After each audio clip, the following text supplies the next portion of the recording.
दोस्तों, मंजिलें उन्हीं को मिलती हैं जिनके सपनों में जान होती है। पंखों से सिर्फ कुछ नहीं होता, हौसलों से उड़ान होती है। This is advocate Pawan Sharma. आप सब मुझे विसल ब्लो राजू शर्मा के नाम से जानते हैं। लुधियाना से बिलोंग करता हूँ। एक छोटा सा किस्सा, दो देशों के राजाओं की अच्छी खासी दोस्ती थी। एक देश के राजा ने दूसरे देश के राजा को मित्रता के रूप में दो बाज भेजे, काफ़ी अच्छी नस्ल के थे। उनके लिए ट्रेनर्स रखे गए और ख़ास हिदायत दी गई कि इनको अच्छी कलाबाजियाँ, अच्छी उड़ान और युद्ध कला में निपुण किया जाए। ट्रेनर अपना काम करना शुरू हो गए।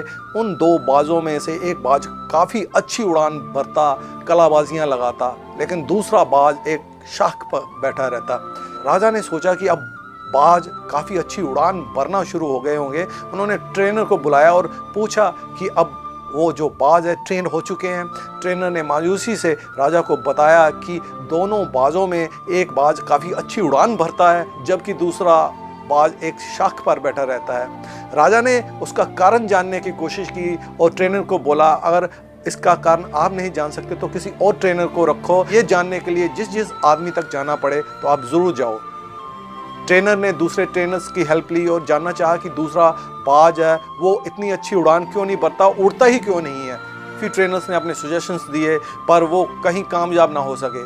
तो एक दिन ट्रेनर किसी गांव में जा रहा था और एक किसान के पास गया और उसने अपनी ये मुश्किल बताई कि दो बाज हैं, एक अच्छी खासी उड़ान भरता है, दूसरा बैठा रहता है, दोनों ही अच्छी नस्ल के बाज हैं, तो मुझे कमी नहीं नज़र आती। तो किसान ने बोला कि उन बाजों तक मुझे लेके जाओ। जब किसान को बाजों के पास लाया गया तो उसने ट्रेनर को बोला, मैं अकेले में इनसे बात करना चाहता हूँ। तो ट्रेनर ने किसान को बाजों के साथ अकेले में छोड़ दिया। थोड़ी देर बाद आके देखा कि दोनों बाज अच्छी खासी उड़ान भर रहे हैं।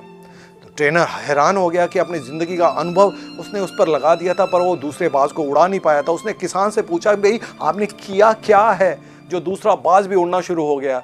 तो किसान ने सिर्फ इतना बोला कि ये जिस शाख पर बैठा था मैंने उस शाख को काट दिया है। ये नीचे गिरने के डर से उड़ने लगा। उड़ते उड़ते इसको एहसास हुआ कि ये उड़ सकता और इसने अच्छी खासी उड़ान भरनी शुरू कर दी।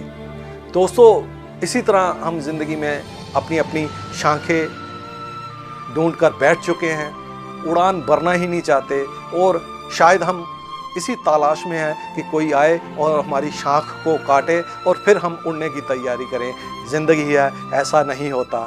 अपनी उड़ान आपको आप ही भरनी पड़ेगी।